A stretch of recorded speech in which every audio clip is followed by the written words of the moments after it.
Hey, it's Sam. And John. And you can watch new episodes of our latest podcast, OKOP, where we tell the funniest freaking stories on the internet. Like someone making billions off of playing RuneScape? Oh, make those Bitcoin billies. Or the doctor accidentally putting the mistress as the emergency contact instead of the wife. Hey, yo, that sounds like a family feud. Do not tell Steve Harvey. But the point is, we got some bangers. Yes, so if you want to laugh and occasionally cringe, listen now for free wherever you get your podcasts. The Johnson Wax Program with Fibber, McGee, and Molly.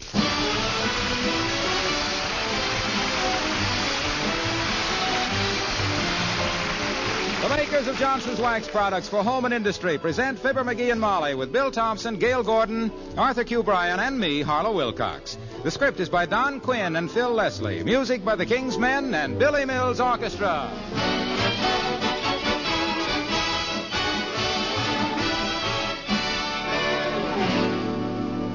I think you'll agree that few things do more for a home than richly wax-polished floors. And yet, can you think of any beauty treatment that costs less? Why, a gleaming carpet of genuine Johnson's wax costs only a few pennies. And besides being inexpensive, beautifully wax-polished floors are so easy to have. Just apply a little Johnson's wax, buff, and right away your floors have that mellow, protective sheen that all the world admires. You know, surfaces protected with genuine Johnson's wax are hard, smooth, and dry. They need only a light dusting to keep them bright.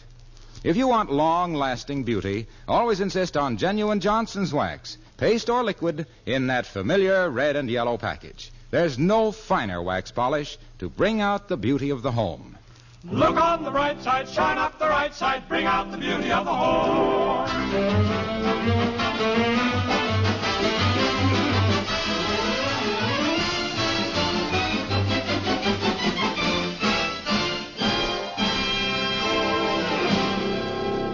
When you've been married as long as Mrs. McGee has to Mr. McGee, and he goes around with an expression on his face like butter wouldn't melt in his hot little head, you don't have to shake his coat to know he has something up his sleeve.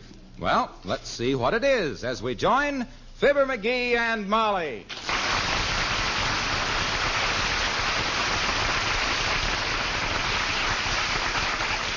All right, sweetheart, I give up. What is it? What's what? Now, don't be coy, dearie. Tell Mother your little secret. Well, I've arranged a little surprise for you, Tootsie. You know what day this is? Yes, but I don't know that it has any special significance. Unless Mr. Wyszynski has sent an orchid to Mr. Winchell. Uh-huh.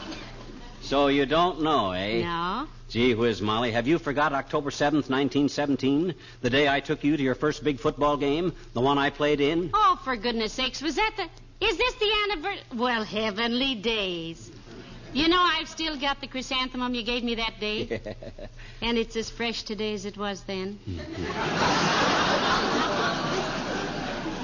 Well, you hang on to it, kiddo. You can't buy them good paper ones anymore. Boy, what a football game that was. Well, it was very sweet of you to remember the anniversary. But my goodness, you shouldn't have gone and bought me a present. What is it? What'd you buy? Can I see it? Oh, well, it isn't so much exactly a present so much exactly as it is, a kind of a something for both of us, you might say. Something we need for the home. Well, that takes in plenty of territory. Now, you just relax, Snooky. They're going to deliver it this afternoon. Oh, maybe that's the delivery man now. Come in. Nope, that's just the old-timer. Hi, old-timer. Glad to see you. Hello there, kids. Hello, Mr. Oldtimer. We haven't seen you for quite a while. Well, I had to skip town for a while, daughter. The heat was on. The heat was on. You in a jam with the law or something? No, it was just the heat this summer, Johnny. Oh. 99 in the shade, the only place I could get cool was at the movies.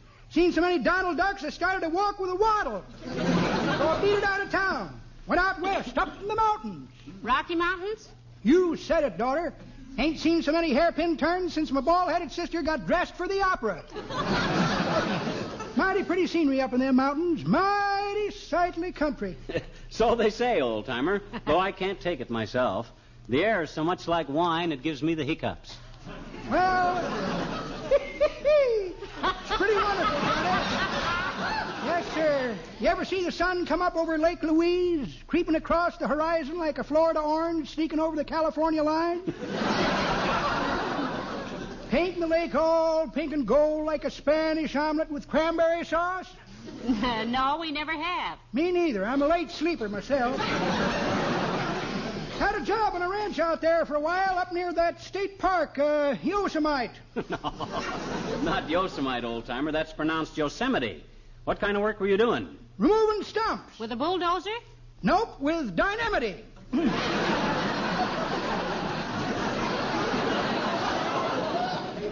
Well, that must have been a nice job for the summer. Oh, I didn't stay with it long, Johnny. Went to San Francisco and got a job writing radio commercials for rhythm chewing tobacco. Rhythm chewing tobacco? Well, that was something you could really get your teeth into, wasn't it? Yep, wrote one dandy commercial for the rhythm company. Went like this. If you're chewing in tune, you never miss the spittoon. Yes, if you're chewing in tune, you never miss the spittoon. Look. Old-timer. If you expect to write as a copywriter, you can't expect to write copy like that. That's pretty good, Johnny. But that ain't the way I heard it. The way I heard it, one feller says to t'other feller, he says, I see where Congress may stay in session all winter this year. Is that so, says t'other feller. Lots of work to do? Nope, says the first feller. Scared to go home. I'll see you again.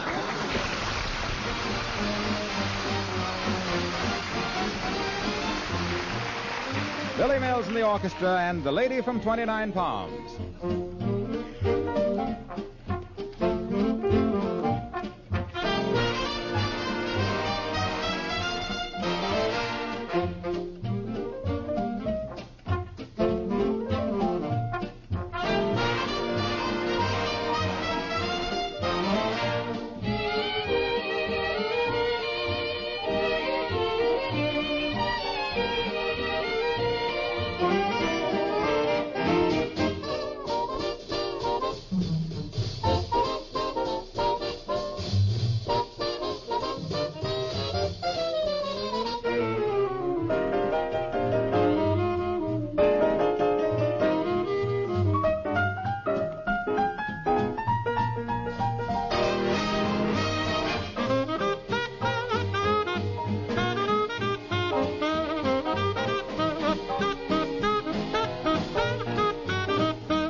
McGee, it's almost 2 o'clock. Are you sure they're going to deliver that this afternoon? Deliver what? Oh, the surprise for Sure. the home. Yeah, sure. They'll deliver today. Now, you just relax, Phil. Relax, the man says. Yes, sir. Heavenly days, how can I relax when I'm so excited? Huh? If I could turn my emotions off and on like that, I'd be doing soap operas. What are we doing? Well, I always was one for the unexpected, kiddo. You know, I'm always Now, that was unexpected. Come in. Well, my goodness, Dr. Gamble. Oh, it's so nice to see you, Doctor. Thank you, my dear. It's nice to see you. And good day to you, too, my boy. Hi, body patcher. Throw that bag of suet you walked upstairs and saved $10 on into a chair and bring us up to date. On what, Droopy? On yourself, Doctor. What's new in the world of medicine these days? Yeah, you up on the latest scientific developments, Doc, or don't you take the Reader's Digest? I never read any of the pocket magazines, Sonny. My pockets are so dark it strains my eyes. By the way, Molly, you look very happy today. Oh, I am happy, Doctor. Why shouldn't she be happy? She's got a husband who treats her like a queen, full of thoughtful little gestures, remembers anniversaries and things like that there. This, for instance, Doctor, is the anniversary of the first time he ever took me to a football game. And he remembered it. That's me, just a sentimental fool. Well, I'm glad you told me. I'll change your record when I get back to the office. I'll erase the darn and put in sentimental. Now, I tell you, it was a great football game he took me to, Doctor. He played in it. He was the drawback or setback. Halfback. Halfback. Halfback, third string, substitute. The coach saved me for the big Thanksgiving game that year. Well, sir, it was the final quarter. Peoria versus Joliet with the score tied. The fans were going wild, yelling for a touchdown. I leaps off the bench. Tell me some other time, Shortening Bread. I have some very now important... you ought to hear this, Doctor. Tell him, dearie. I will. Well, sir, I leaps off the bench and runs up to the coach. Put me in, coach, I says. He slaps me on the shoulder and says, kind of quiet like, he says, go back and sit down, fathead. And just then, Joliet makes another touchdown with a double wingback formation and a Statue of Liberty play with the left tackle playing defensive on a concealed pass to the right forward. It was crucial. I tell you, I was so excited I started to eat my pennant and wave my hot dog. Uh-huh. Then the coach calls me over. All right, McGee, he says, get in there and win this football game. I throws off my raccoon coat, runs over to the cameramen, poses for a few pictures, and trots out onto the field. The crowd screamed. But he went out anyway. Okay, men, I says, we'll give him the old shoestring play. That's very logical. I don't know anyone with older shoestrings than yours. Well, sir, after the next play, I drifted over to the sidelines and made like I was tying my shoestrings. The opposition team never noticed me. The ball went into play. The captain snaps me a long pass. I leaps into the air, grabs the ball, and takes off for the goal line. Like a bullet. So, what happened, if anything? I got a bad break, Doc. I was so excited I'd accidentally tied my shoestrings together. The first step I took, I went neck over elbow, and by the time I stopped bouncing, I was clear out in the parking lot. They wouldn't let me back in without a ticket, so I grabs a taxi and went home. He was the talk of the town for 3 weeks after that, Doctor, and I must say you never heard such language. Yes, it's always the little cusses that inspire the big cusses. I remember one time when... That's probably for you, Doctor. Probably. I have my office nurse phone me every hour wherever I am. Gets me out of some very dull parties. Excuse me.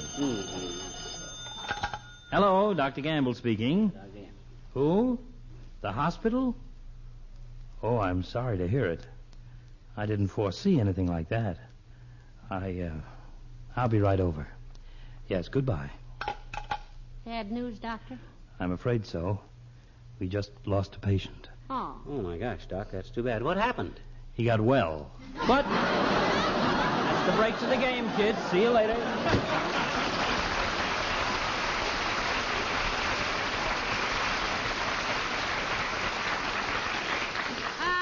Isn't he a sweet old character? He's old and he's a character, but hey, what time is it? About 1:30. Why? Well, that delivery I was expecting. You're surprised, you know. I was just thinking that... Hello, Molly. Hiya, pal. Hello, Mr. Wilcox. Hi, Junior. Come on in and wish us a happy anniversary. Anniversary? Well, congratulations. How long have you been married? What that got to do with it? I thought you said this was your anniversary. Well, it is. Himself here took me to my first football game, October 7th, 1917. Isn't he wonderful? I'll bet you don't remember the first big date you ever had, Mr. Wilcox. Oh, yes, I do. It was 1916 on Friday the 12th at 3:22 in the afternoon in Omaha. Wow. I remember the exact time because I had just put my wristwatch back in my pocket. Strap busted? No, but wristwatches were new then for men, and I didn't want Frida to think I was a sissy, even though I was the best wrestler in Benson High School. Who said so? Frida and the other girls.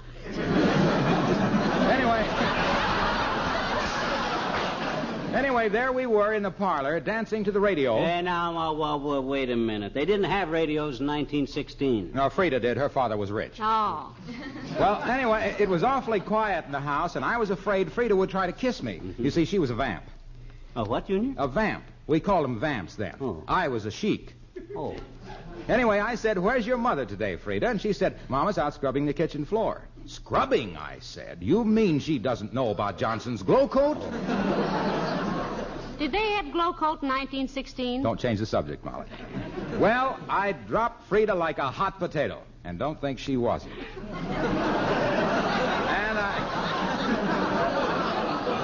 And I I dashed out into the kitchen, and there was Frida's mother on her knees scrubbing the linoleum. How horrible. It's the last half of the ninth, folks. No scores yet, and the bases loaded. Wilcox on the mound. He's winding up, and here comes the pitch. Well, for 15 minutes, I stood there telling Frida's mother about Johnson's self-polishing glow coat, how it's so easy to use, how you just pour a little out and spread it around, let it dry in 20 minutes or less to a brilliant protective gloss, how it shines as it dries with no rubbing or buffing, how it brings out the beauty and color of the linoleum and makes spilled things so easy to wipe up. I bet she was really grateful, Mr. Wilcox. Nope, she told me to mind my own business and chased me out of the house.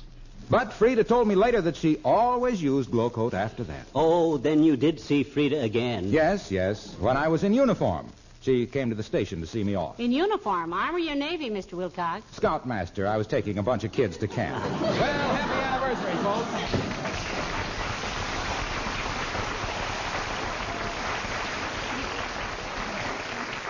Hey, I got an idea, Molly. While we're waiting for him to deliver that little surprise, why don't we duck downtown to a movie? Well, it seems a little extravagant, but we might as well spend our money while $1 is still worth 15 cents.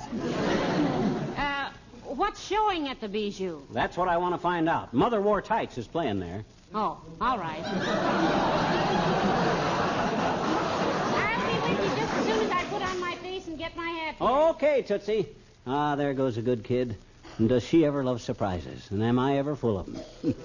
You'd think she'd learn after a while that none of them ever amount to much, but no, she's always Jerry. Come in.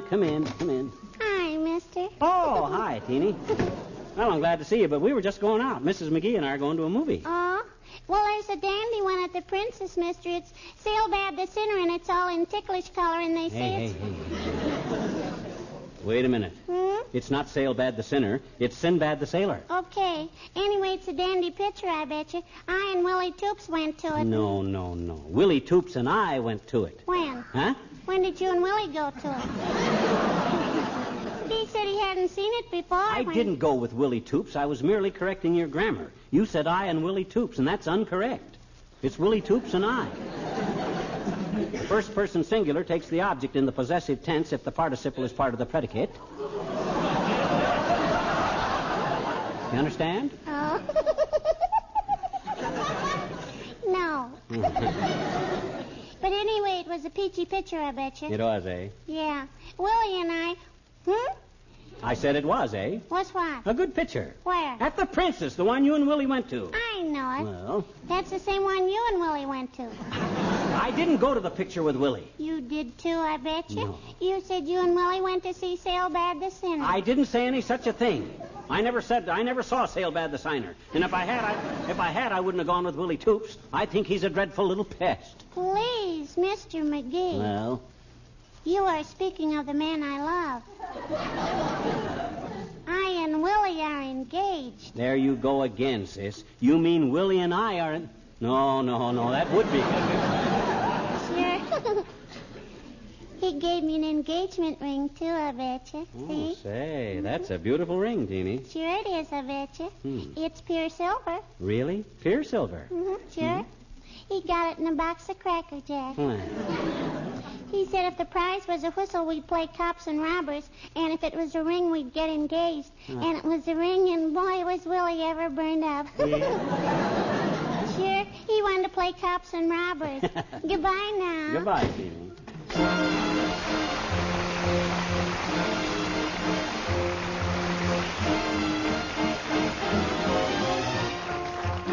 The King's Men and Freedom Train. This song is a train song. It's a song about a train. Not the Atchison Topeka, not the Chattanooga choo-choo, not the train that leaves at midnight for the state of Alabama. This song is a train song where the engineer is Uncle Sam. Here comes that freedom train. You better hurry down. Just like a Paul Revere, it's coming into your hometown. Inside that freedom train, you'll find a precious freight. Those words of liberty, the documents that made us great. You can shout your anger from a steeple. You can shoot the system full of holes. You can always question we the people. you can get your answer at the poll. That's how it's always been, and how it will remain, as long as all of us keep riding on the freedom train, riding on the freedom train.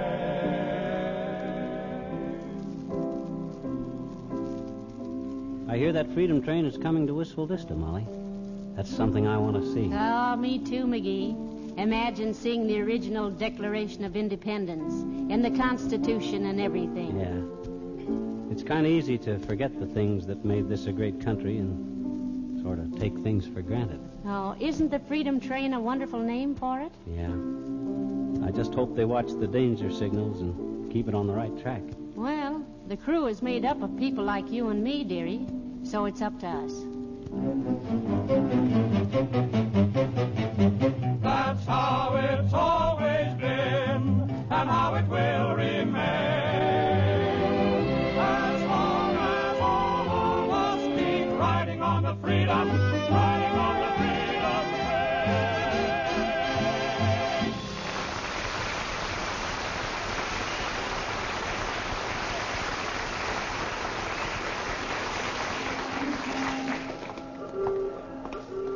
Oh, my, I enjoyed that picture, McGee, that crossfire. Isn't that Bob Ryan wonderful? Oh, he's okay if you like that type. Tall, handsome, curly-haired, rugged, and built like an athlete. Oh, he's such a fine actor, too. He had me simply scared to death. Ah, my gosh, I could have played that role just as well myself if I had all his talent. Just because he... Oh, hey, look who's coming. It's that Williams guy. Williams? Yeah. Oh, the man Dr. Gamble introduced us to in the bank. Yeah. I thought he was a very pleasant... good day, Mr. Williams. What? Oh, how do you do, Mrs. McCabe? McGee is the name, Williams. Remember? We met you in the bank with Doc Gamble the other day. Oh, yes, McGee. Lovely day, isn't it? Yeah. Except that it's a little cool. Although at this time of year, I suppose we must expect a little cool weather. Except that we sometimes get quite a hot spell during our Indian summer. Pardon me for mentioning Indian summer. I didn't intend to inject a racial note into the discussion. Well, that's quite all right, Mr. Williams. We're not Indians. No. Not American Indians, anyway. I'm more of an East Indian. Spent several years in Indochina. Used to travel through the jungle barefooted buying lumber. Bought a lot of teak wood from a Chinese fellow named Chan. The natives all called me the barefoot boy with teak of Chan.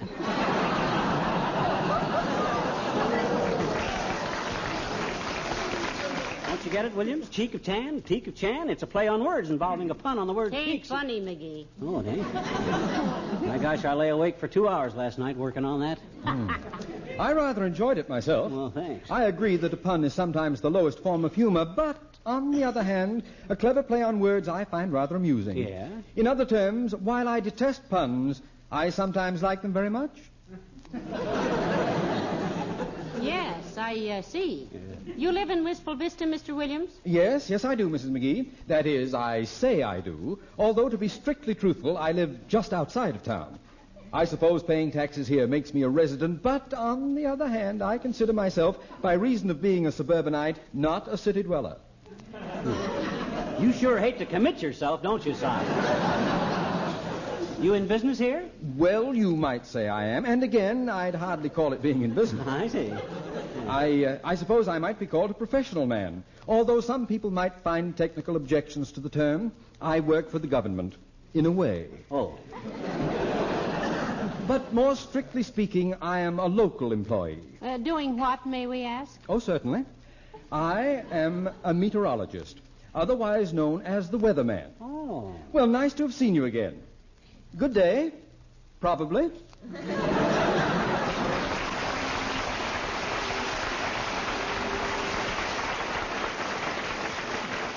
So he's the weatherman. No wonder he won't give you a positive statement. I suppose you can't help. Oh, look, McGee, we're almost home. Why don't you tell me what my surprise is? Now, you know I've been very patient And about spoil it. the whole build-up? Nothing doing, Snooky. Besides, it isn't too exciting. Just a little something I planned on doing for a long time. Oh, hey, there's Wally Wimple. Hi, Wimple, man. Hello there, Mr. Wimple. Hello, folks. Been out for a stroll? Been to a movie to kill time, Wimp. I've cooked up a little surprise for my wife, and we didn't want to stick around home. Well, now, isn't that a coincidence? I've cooked up a little surprise for Sweetie Face, too. Yeah? That's my big old wife. You know. Yes, we know. What you got planned, Wimp? Something romantic? Well, I'd hardly say that, Mr. McGee. You see, this is Sweetie Face's birthday, so I wrote a little poem for her. Oh. I'm going downtown now and have it printed. Well, isn't that sweet? I'd forgotten you were a poet, Mr. Wimple. How does the poem go? Yes, recite it, Wimp. All righty. It goes to Sweetie Face on her birthday. You're 38 today, my dear, and in the very prime of life. As beautiful to me right now as when you first became my wife. How darling. That isn't all, Mrs. McGee. It goes on. Like this. I thought of buying you champagne, but gave that up because I'd hate to spend an evening running round with a great big loaded 38.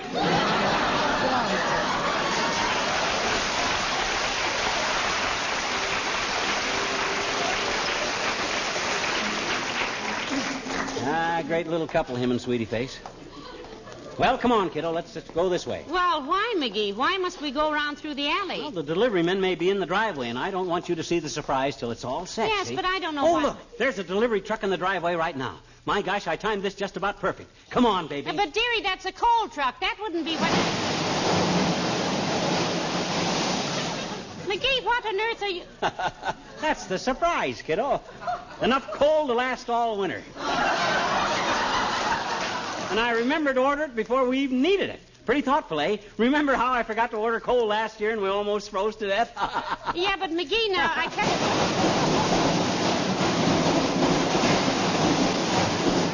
How much more, Joe? That's the last of it, Mr. McGee. 3 truckloads. Ought to last you all winter. Great. Much obliged, Joe. Well, how's about it, Molly? Pretty swell idea, huh? Yes, but I... well, if I'd only known what you... Oh, dear. Hey, now, you're not disappointed, are you? Gee whiz, I said it wasn't much, but we needed it. No, dearie, I'm not disappointed about that. It's only that, well, I had a little surprise for you, too, and now I can't show it to you. You did? You can't? Why not? What was it? Well, I know how you hate to shovel coal and fire the furnace, so while you were fishing last week, I had a man come and change the furnace over to an oil burner. You did? I'll show it to you next spring. It's buried under the coal now.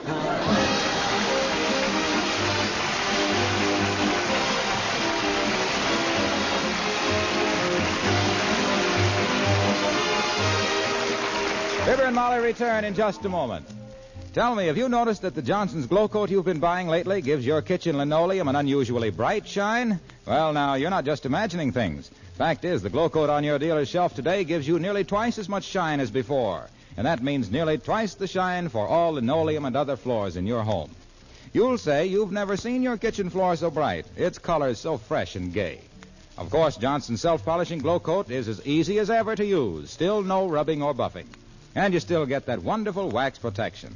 Suppose you do happen to spill something on that wonderfully bright Glow Coat shine. Never mind, just wipe it with a damp cloth and your floor's as clean and nice as before. Yes, Glow Coat saves you hours of work. And it saves you money because it actually makes linoleum last years longer.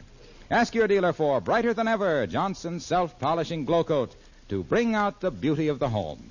Look on the bright side, shine up the right side, bring out the beauty of the home.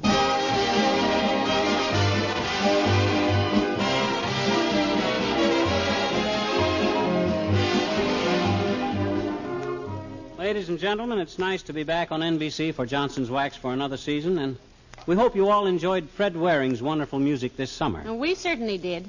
You know, Fred's on a different night now, McGee, with a new show. Monday nights for General Electric. General Electric, eh? Well, I'll tune that in. I like to keep up with all the current programs. Didn't you hear me, Molly? I says I like to Yeah, I heard you, dearie. I'm afraid I'm not the only one. Oh, you mean they... Oh, good night. Good night, all.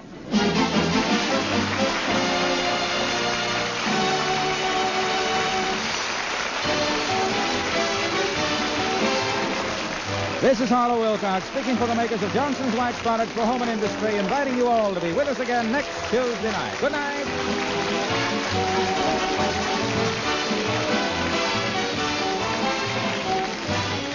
NBC, the National Broadcasting Company.